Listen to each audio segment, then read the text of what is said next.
18 da unidade 2, métodos de pesquisa. Qual o material que temos à disposição para elaboração do referencial teórico? Os sistemas de busca na internet permitem que acessemos uma boa parte de tudo já publicado sob a forma de livros, artigos em revistas acadêmicas, monografias, dissertações e teses. A revisão bibliográfica, portanto, envolve buscar as fontes de informação, ler e criticar o material disponível por meio de critérios de sistematização e registro, e dialogar com o material pesquisado em função das necessidades da pesquisa em termos de teorias, conceitos e construtos. Meu Deus do céu. Na unidade 1, tivemos a oportunidade de discutir vários aspectos relacionados à pesquisa bibliográfica. Recomendamos que retorne a ela caso queira rever esse conteúdo. O cronograma de atividades. O cronograma de atividades responde à questão de quando o trabalho será realizado. A pesquisa deve ser realizada conforme uma sequência de etapas e precisa ser concluída dentro do prazo que há disponível. Algumas etapas podem ocorrer de forma simultânea. Por exemplo, podemos redigir o referencial teórico e, ao mesmo tempo, analisar os dados estatísticos que foram reencontrados. Outros estágios devem ocorrer de forma concatenada, ordenada, ou seja, precisamos definir o referencial teórico antes de coletar os dados secundários. Para que se possa elaborar o cronograma de atividades, sugerimos alguns aspectos que deverão estar nele contemplados: leitura exploratória de artigos sobre o tema, seleção de artigos e textos que serão a base do referencial teórico, elaboração da pergunta e da hipótese de trabalho, nova coleta de material bibliográfico, elaboração do referencial teórico, elaboração do instrumento de pesquisa no caso de SUVIES ou outras modalidades que envolvam coleta de dados, pré-teste do instrumento de pesquisa, seleção de amostras, documentos das fontes de informação, coleta de dados, tratamento de dados, elaboração do relatório final, revisão do relatório final. Página 20. Os cronogramas, em geral, identificam as etapas e o momento em que serão realizadas. Eles podem ser elaborados em função de dias, semanas ou até meses. Na maioria das vezes, eles assumem a forma de quadros ou tabelas, ou de forma a mostrar cada etapa, as atividades de cada tempo e o período de duração de cada estágio. Vejamos no quadro a seguir um exemplo do cronograma realizado em função das tarefas das semanas. Há muitos aplicativos disponíveis na web para elaboração de cronogramas. A Microsoft disponibiliza gratuitamente a Microsoft To Do, um planejador diário que permite criar e compartilhar listas de tarefas, sincronizando-as com o Outlook e possibilitando um acesso remoto. Está disponível a Microsoft To Do List Tanks. Fred Camp é um aplicativo bastante utilizado para a gestão de projetos e pode ser acessado. Página 21. As referências. O pesquisador deverá arrolar as referências utilizadas para a elaboração do projeto. Elas deverão estar identificadas de acordo com as normas da BNT ou Vancouver, em ordem alfabética pelo sobrenome do autor. Outros elementos do projeto. Em algumas situações, a depender do pedido explícito de quem está orientando ou coordenando a pesquisa, outros elementos são adicionados ao projeto. Sumário do relatório final. Para que o leitor possa aprender o quadro geral em que a pesquisa está inserida, sugere-se anexar o sumário do que deverá ser o relatório final da investigação. Isso mostra o quanto o pesquisador tem claros os objetivos que pretende alcançar, bem como os conteúdos que resultarão da sua investigação. Em alguns casos, o pesquisador também pode fazer uma breve descrição de qual será o conteúdo de cada item identificado no sumário. Listagem bibliográfica. As referências dizem respeito às fontes utilizadas para a elaboração do projeto. Em contrapartida, a listagem bibliográfica indica quais fontes deverão ser consultadas para a realização da pesquisa. Assim, a listagem bibliográfica indica o que ainda será lido para que a investigação possa ocorrer dentro do planejado. Apresentação dos pesquisadores. Em alguns casos, sugere-se apresentar os pesquisadores que farão parte da investigação. A apresentação pode ser feita por meio de um breve resumo do percurso profissional ou acadêmico, ou ser acompanhada pelo link do histórico Lattes. Página 22. A plataforma Lattes reúne as informações de todos os pesquisadores e acadêmicos do Brasil. Caso você queira montar o seu currículo Lattes, LATTES, acesse o seguinte site, http://lattescnpq.br/.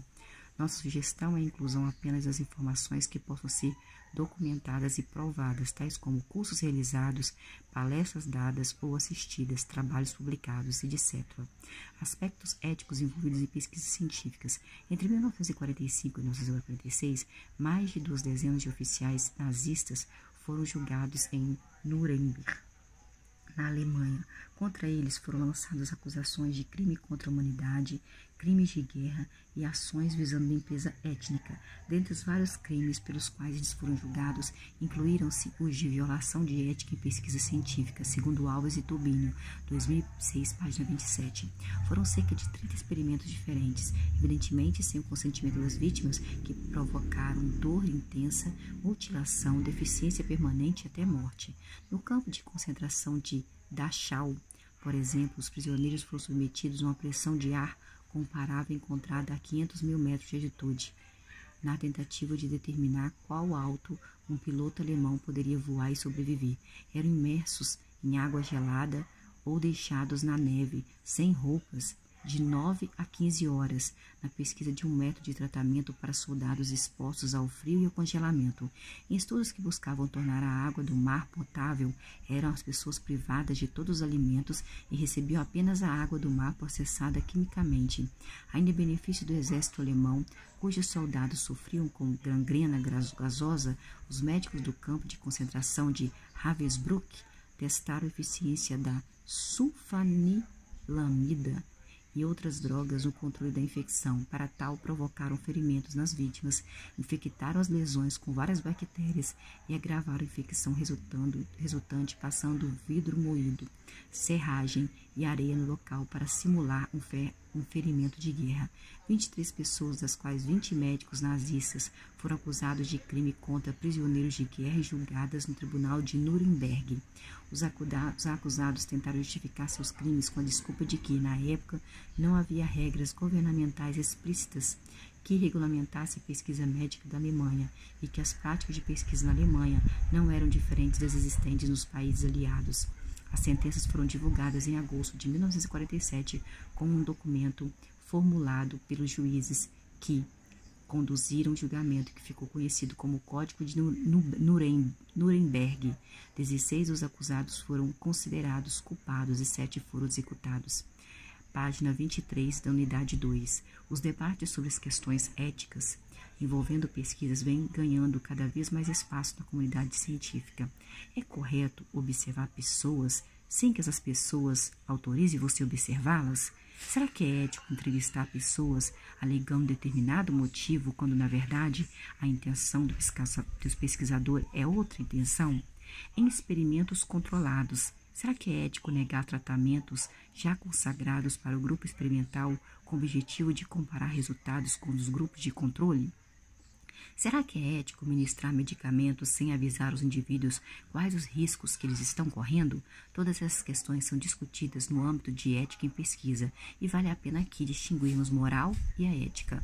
Moral pode ser definida como qualquer conjunto de regras, valores e proibições impostos pela política, costumes sociais, religiões ou ideologias. Por sua vez, a ética sempre implica reflexão sobre a validade da conduta humana, ou seja, é uma análise crítica das regras impostas pela moral. Alves Tubino, 2006, página 29. Não incorramos, porém, no erro de imaginarmos que as aberrações éticas aconteceram há muito tempo e apenas em regimes totalitários, do exceto como o nazista da década de 1940. Em 1932, em Tuskegee, na Alabama, nos Estados Unidos, 400 homens negros foram convidados a participar de um atendimento médico gratuito.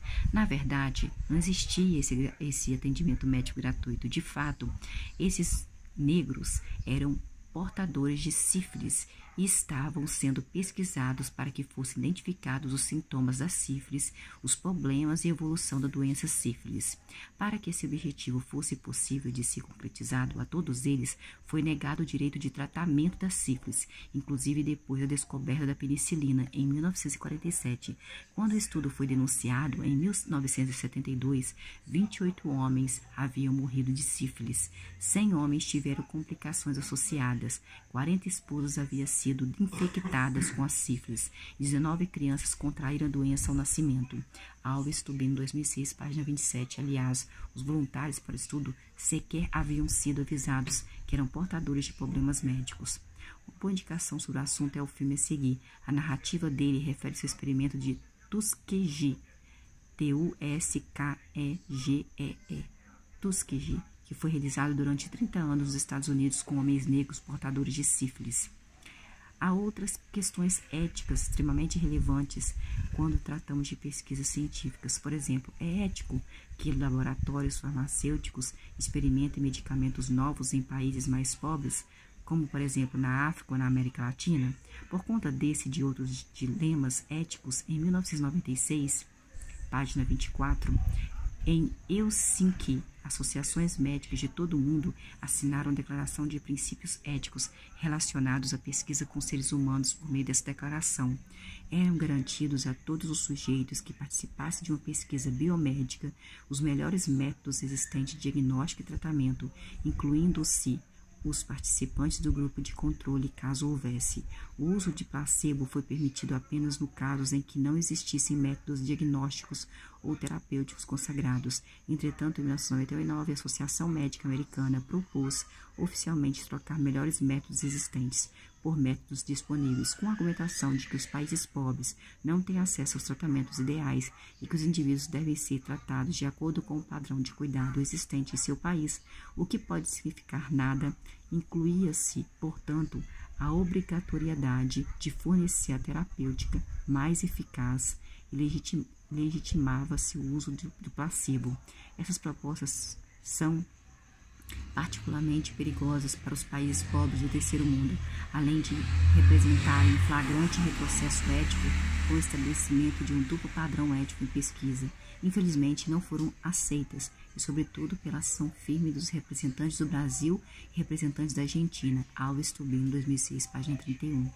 Essa declaração foi revisada ao longo dos anos. Caso haja interesse, ela poderá ser lida em sua integridade em Associação Médica Mundial, Declaração de Helsinki, HELSINQUE, 2001. Em 1996, na Nigéria, durante um surto de meningite, 100 crianças participaram de um teste para identificar os efeitos de um novo tratamento médico para meningite.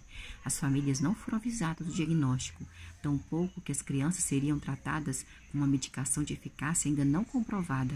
Recentemente, médicos franceses sugeriram testar medicamentos contra o coronavírus lá na África, sob a alegação de que lá não estava sendo realizado qualquer controle ou isolamento social por conta da doença, segundo Santos, 2012, página 69.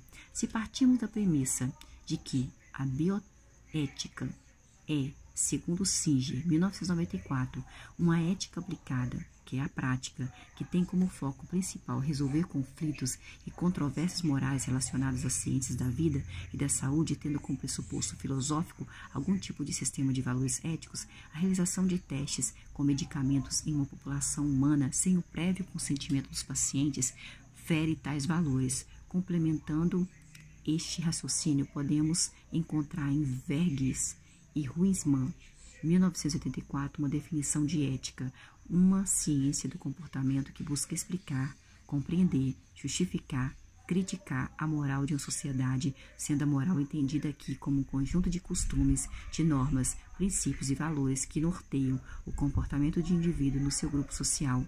Não ser informado acerca de testes para determinada doença já é um desrespeito ético, mas receber um medicamento novo para tratar doenças ainda não totalmente testado é um atentado à bioética. Com o objetivo de aprofundar mais no tema, sugerimos que você assista o filme a seguir. A narrativa dele envolve um fictício teste de medicamentos no Quênia para tratamento de tuberculose e AIDS. O Jardineiro Fiel, direção Fernando Meirelles, Estados Unidos. Os códigos de éticas em pesquisa envolvendo os seres vivos têm como base 4 princípios oriundos do corpo da ética em medicina e tratamento de seres humanos. O princípio não maleficência, o princípio da beneficência, o princípio da autonomia e o princípio da justiça. Embora genéricos, eles dão conta de resolver a maior parte dos conflitos que surgem quando da pesquisa com seres humanos ou animais. O princípio da beneficência maleficência diz respeito à obrigação de maximizar o benefício e minimizar os prejuízos ao sujeito. Em outras palavras, o tratamento deve trazer mais resultados positivos do que negativos. Página 26. Ao participante, não sendo ético causar dano deliberado. O princípio da não maleficência é correlatado ao anterior. Não se deve causar um mal ou prejudicar a saúde de ninguém. O princípio da autonomia defende que o paciente tem todo o poder para tomar decisões relacionadas a seu tratamento. Tal princípio pressupõe que o paciente esteja em posse de suas capacidades mentais e que toda a informação necessária seja dada a ele. O princípio da justiça está relacionado à noção de equidade. Os indivíduos são diferentes e eles merecem tratamento diferenciado de acordo com as suas fragilidades e vulnerabilidades. Toda e qualquer pesquisa com seres vivos que aconteça no âmbito do ambiente acadêmico deve receber autorização prévia para a sua realização. Essa autorização se dá mediante o esclarecimento que o pesquisador faz em relação aos métodos e procedimentos de pesquisa, bem como aos cuidados tomados acerca dos princípios éticos que normatizam este tipo de investigação. E de acordo com as normas e diretrizes regulamentadoras da pesquisa envolvendo seres humanos, resolução número 466/12 do Conselho Nacional de Saúde, a aprovação do Comitê de Ética em Pesquisa é necessária quando a investigação envolve animais ou seres humanos diretamente. Entrevistas, experimentos com animais, coletas de células, amostras de tecidos humanos ou animais, ou indiretamente a observação de pessoas, observação de animais, prontuários, banco de dados não acessível ao público. A apresentação dos resultados de uma pesquisa, a comunicação científica para a comunidade acadêmica. Vimos nas sessões anteriores os aspectos que devem ser contemplados quando do planejamento de uma pesquisa. Em geral, eles são detalhados no projeto de pesquisa, documento em que estão reunidas informações básicas a respeito dos objetivos do trabalho, do problema que se pretende resolver, da resposta que se imagina alcançar, da metodologia a ser utilizada e do cronograma a ser seguido. A realização da pesquisa tem, portanto, esses parâmetros a serem obedecidos. Quase sem exceção, um bom planejamento permite a realização da pesquisa sem grandes contratempos, embora eles possam sempre surgir. Em outras palavras, o pesquisador não consegue controlar todas as variáveis envolvidas na execução de sua pesquisa. No entanto, ele pode traçar algumas rotas e supor algumas soluções caso surjam problemas do tipo A, B ou até C. Se a realização da pesquisa encontra suas bases no planejamento, há outro instante no processo de execução de uma investigação que merece nossa atenção: a divulgação dos resultados, seja quando a pesquisa for encomendada por uma instituição e, portanto, for necessário respeitar o sigilo das informações coletadas, seja quando for promovida com o objetivo de esclarecer a comunidade em relação a um tema, as decisões relativas à publicação dos dados de uma investigação devem ser consideradas com bastante critério. De forma resumida, temos duas modalidades de comunicação científica: a acadêmica, que é destinada à própria comunidade científica, e a não acadêmica, em geral associada à divulgação científica para o público em geral. Página 27. Em relação aos canais de comunicação, Rosa e Gomes, 2010, página 10, fazem a seguinte diferenciação: os canais formais ou os canais de literatura são representados pelas publicações impressas, que podem ser de natureza primária, secundária ou terciária. Os canais informais são interpessoais, caracterizam-se pela oralidade, conversas, telefonemas, palestras, discussões técnico-científicas, discursos, comunicações em eventos e também cartas e documentos pré-impressos. A comunicação científica para o público acadêmico é aquela realizada entre pesquisadores e instituições de pesquisa, segundo Rosa e Gomes, 2010, página 13. A comunidade acadêmica envolve pesquisadores e professores, pesquisadores e alunos, universidades e centros de pesquisa, órgãos de financiamento, editores, publicações científicas com dimensão comercial, publicações científicas de acesso livre e repositórios institucionais. Assim, no caso da comunicação realizada no âmbito da própria comunidade acadêmica, temos cientistas falando com seus pares, mantendo uma tradição de que, do ponto de vista histórico, teve um início com a troca de correspondência entre pesquisadores e que, por conta do surgimento das universidades e das associações científicas, materializou-se por meio da criação de revistas acadêmicas e outros instrumentos formais de comunicação. Dessa forma, a comunicação científica inclui todos os aspectos das atividades associadas à produção, disseminação e uso da informação, a partir do momento que o cientista tem ideia para a sua pesquisa, até as informações sobre os resultados dessa pesquisa, para que eles sejam aceitos como um componente do conhecimento científico. Garvey, 1979, Apud Rosa Gomes, 2010, página 19.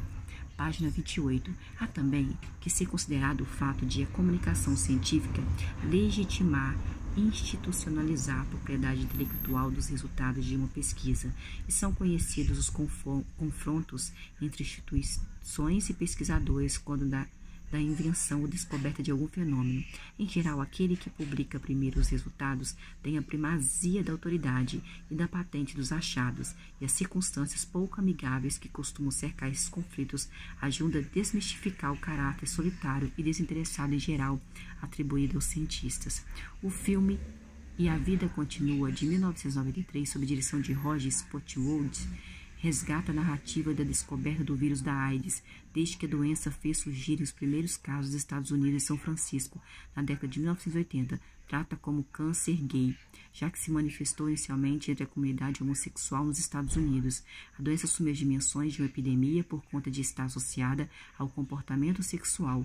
Os órgãos do governo e centros de pesquisa demoraram para tomar iniciativas e dedicar verbas à investigação do vírus.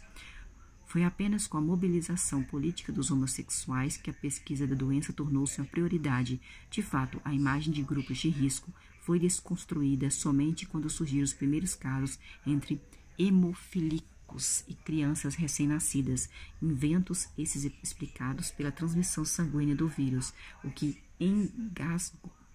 esgarçou a construção da doença como uma punição pelo mau comportamento sexual. Um dos momentos interessantes do filme está relacionado ao embate que cercou a descoberta do vírus HIV e contrapôs o Instituto Pasteur de Paris e o médico americano Robert Gallo. O conflito durou vários anos e o governo americano resolveu a contenda quando reconheceu os franceses como legítimos descobridores do vírus. Segundo Carme Prado, 2005, página 1, a ciência, como uma atividade social, precisa ser divulgada, debatida e refletida. Uma das funções do cientista exatamente é de possibilitar um amplo debate em torno de suas ideias, descobertas, teorias e preposições em geral. Em consequência, a comunicação científica deve cumprir com determinados propósitos, entre eles os de fornecer respostas a perguntas específicas, contribuir para a atualização profissional do cientista no campo específico de sua atuação, estimular a descoberta e a compreensão de novos campos de interesse, divulgar as tendências de áreas emergentes, fornecendo aos cientistas ideia de relevância de seu trabalho, testar a confiabilidade de novos conhecimentos diante da possibilidade de testemunhas e verificações, redirecionar ou ampliar o rol de interesse dos cientistas, fornecer feedback para aperfeiçoamento da produção do cientista. Rosa Gomes, 2010, página 19. São vários diferentes as circunstâncias relacionadas à publicação dos resultados de uma pesquisa no ambiente acadêmico. As conclusões podem ser apresentadas sob a forma impressa, que por meio de relatórios ou artigos acadêmicos, ou fazendo-se uso de apresentações orais, sendo que cada uma dessas modalidades envolve decisões especiais. Os relatórios são a modalidade mais comum. Em geral, eles assumem a forma textual e são entregues para os solicitantes, antes ou depois de uma banca de avaliação, em especial nos casos de monografias e trabalhos de conclusão de curso. Longe de desejarmos impor uma receita rígida e inflexível, sugerimos que os relatórios sejam organizados da seguinte forma. Introdução. O texto deverá informar o tema da investigação, o problema que norteou. Introdução. O texto deverá informar o tema da investigação, o problema que norteou o trabalho, a hipótese que conduziu a pesquisa, a metodologia utilizada e a forma como serão organizados os capítulos seguintes. A intenção é que o leitor seja capaz de aprender o contexto todo do trabalho e se orientar em relação ao conteúdo que irá acessar. Capítulo com referencial teórico. Nessa etapa, o aluno ou pesquisador deverá explicitar quais os referenciais utilizados, os conceitos e os construtos adotados e as premissas e as teorias que deram suporte ao problema e à hipótese de trabalho. Como já vimos essa revisão bibliográfica, pode envolver as teorias propriamente ditas, os trabalhos mais recentes sobre o tema ou os trabalhos mais importantes sobre a metodologia utilizada. Como já vimos, essa revisão bibliográfica pode envolver as teorias propriamente ditas, os trabalhos mais recentes sobre o tema, os trabalhos mais importantes sobre a metodologia utilizada. Capítulo com apresentação e análise dos dados coletados. Nessa etapa, o aluno pesquisador deverá apresentar os dados obtidos durante a pesquisa, sejam qualitativos ou quantitativos. Eles deverão ser organizados e explicitados ao leitor. Em geral, eles são expressos a partir de textos, de tabelas, de gráficos ou figuras. É importante lembrar que devem ser adicionadas apenas as informações que são pertinentes e necessárias à compreensão da pesquisa. Em outras palavras, via de regra, não são incluídas no relatório imagens, apenas o título de ilustração. Ainda é importante que todo dado apresentado seja analisado. Isso significa dizer que os dados apresentados em uma tabela, por exemplo, devem ser descritos e alvo de reflexão por parte do aluno pesquisador. Página 30, capítulo com conclusões e recomendações finais. Nessa etapa, o aluno pesquisador irá resumir o conteúdo de cada capítulo. Ainda deverá retomar o problema e retomar a hipótese do trabalho, mostrando ao leitor que a pergunta da pesquisa foi respondida sim e que a hipótese de trabalho pode ou não ser confirmada. Os guias de normalização de cada instituição explicam as regras para a apresentação de tabelas, gráficos e imagens, tanto para os casos de trabalhos formatados no padrão ABNT quanto no padrão Vancouver. Ainda há que ser considerado o fato de que, em alguns casos, os cursos orientadores adotam regras e exceções especiais em relação a essas normas. Se você ainda duvidava da importância da pergunta da hipótese de trabalho no contexto de uma pesquisa, agora você deve ter percebido que, sem esses eixos condutores, não há propósito na investigação. A pergunta da pesquisa possibilita a formulação da hipótese. Por sua vez, a pesquisa permitirá que o aluno pesquisador confirme ou negue essa hipótese. No caso de negação da hipótese, alguma outra resposta deverá ser oferecida.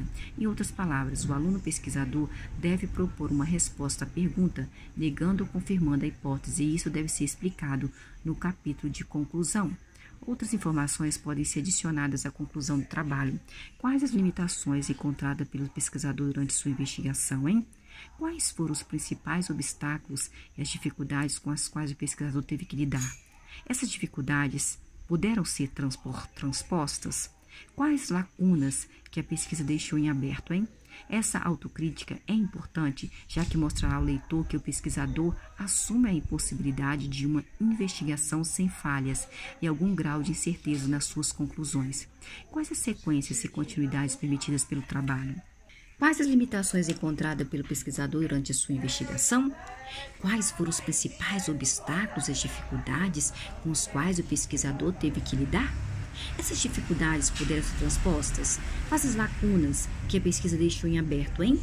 Essa autocrítica é importante, já que mostrará ao leitor que o pesquisador assume a impossibilidade de uma investigação sem falhas e algum grau de incerteza nas suas conclusões.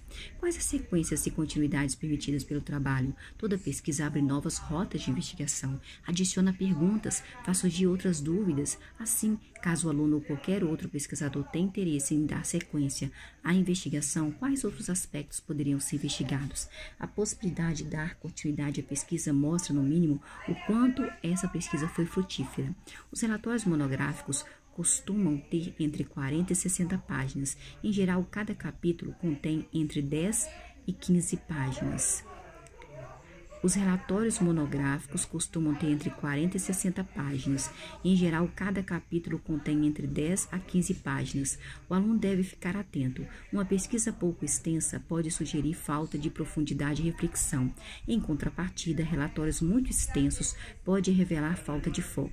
Ainda recomenda-se que o trabalho seja organizado de forma a não fragmentar demasiadamente as informações, fenômeno que pode ocorrer caso o pesquisador distribua o conteúdo em muitos capítulos. No caso de monografias de conclusão de curso, de graduação e especialização, dissertações, relatórios de pesquisa em nível de mestrado, ou teses, relatórios de pesquisa em nível de doutorado, a entrega de um relatório impresso é acompanhada por uma apresentação oral e pela avaliação da banca. Isso significa que, em situações como essas, não é suficiente que o pesquisador apresente os resultados sob a forma de texto impresso. Ele deve também defender suas ideias perante os professores ou colegas e se submeter à arguição. Cada universidade tem suas próprias regras em relação às bancas, em especial no que respeita à duração, ao número de componentes e ao formato, se presencial ou online, se há apenas questionamentos por parte da banca ou se o pesquisador ainda realiza alguma apresentação concisa sobre os resultados. Em geral, o pesquisador tem 10 a 30 minutos para apresentar sua pesquisa e os professores da banca de 2 a 5 que fazem questionamentos sobre escolhas, critérios e referenciais utilizados pelos pesquisadores. No quadro 7, resume a estrutura do trabalho de monografia, indicando a obrigatoriedade ou não de cada um dos elementos. Lembre-se que, página 31, cada curso sugere uma cor da capa diferente para os trabalhos de monografia. Convém certificar-se que os orientadores quanto à exigência de cor, da encadernação e das letras da capa. Epígrafe é um pequeno texto, em geral de autoria identificada e conhecida, que resume o sentido da obra ou o sentimento do pesquisador. O resumo deve conter as informações básicas do relatório, tais como problema de pesquisa, hipótese de trabalho, metodologia e principais conclusões. Nos agradecimentos, é recomendado mencionar os orientadores, os professores que colaboraram com o trabalho e os professores da banca de qualificação, quando ela estiver acontecido. Página 32. Aqui tem os elementos de monografia: capa, lombada, folha de rosto. A capa é obrigatória, a lombada é opcional, folha de rosto é obrigatória, a errata é opcional, folha de aprovação obrigatória, dedicatória opcional, epígrafe opcional, resumo na língua vernácula obrigatório, resumo em língua estrangeira obrigatório, lista de atribuições opcional, lista de tabelas opcional, lista de abreviaturas e siglas opcional, lista de símbolos opcional, sumário é obrigatório, introdução é obrigatório, desenvolvimento é obrigatório, conclusão obrigatório, referências é obrigatório, glossário opcional, apêndice opcional, anexo opcional.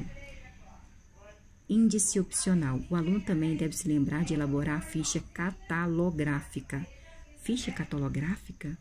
Essa ficha catalográfica, presente em todas as publicações impressas ou não, dá as informações básicas a respeito da obra: autor, título, área temática, instituição, data e número de folhas. Na página 32 tem um exemplo aqui.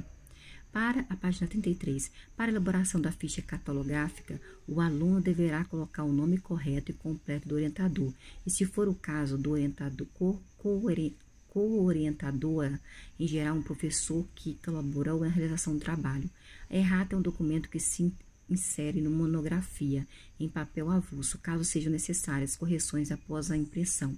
Assim, se o aluno notar que algum erro foi cometido, ele não precisará imprimir outra cópia, bastando anexar algo parecido como o conteúdo a seguir. Errata. Guia de normalização para a apresentação de trabalhos acadêmicos da instituição ensino superior, 51P, folha 32, linha 3, onde se lê publicação. Leia-se publicação. Além dos relatórios, outra forma de comunicação científica escrita e formal para a comunidade acadêmica ocorre por meio de publicação em revistas especializadas. Essas revistas têm características especiais e são diferentes das revistas voltadas para o público em geral, já que reúnem resultados de pesquisas de áreas específicas do conhecimento e possuem regras próprias para aceite e publicação de textos. Normalmente, essas normas estão explicitadas em seção específica e orientam autores e pareceristas para o processo de submissão e avaliação de trabalhos.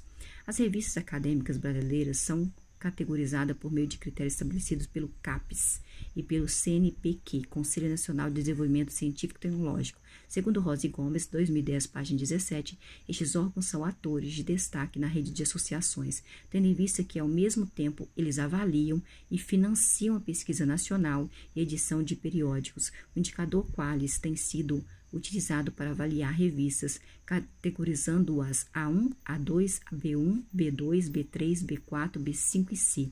Os primeiros 4 estáticos, A1, A2, B1 e B2, são identificados a partir de fator de impacto que apresentam. Os periódicos B3, B4 e B5 são atribuídos em função da base de dados em que estão indexados. Bases internacionais de dados conferem indicador B3. Indexação dos SCIELO confere indicador B4 e a indexação em outras bases nacionais confere indicador B5. A ausência de indexação confere indicador C para a revista. Em consequência dessa categorização, quanto mais elevado for o indicador da revista, mais renome e prestígio uma publicação alcança e mais bem avaliada a pesquisa apresenta. Página 34. O fator de impacto é medido pelo ISI, Institute for Scientific Information, e se configura como uma métrica para avaliar a influência exercida pelos pesquisadores e publicações. Segundo a agência USP de Gestão e Informação Acadêmica Águia 2020, o impacto de citação, Citation Impact, é calculado dividindo o número total de citações recebida pelo número total de publicações. O impacto da citação mostra o número médio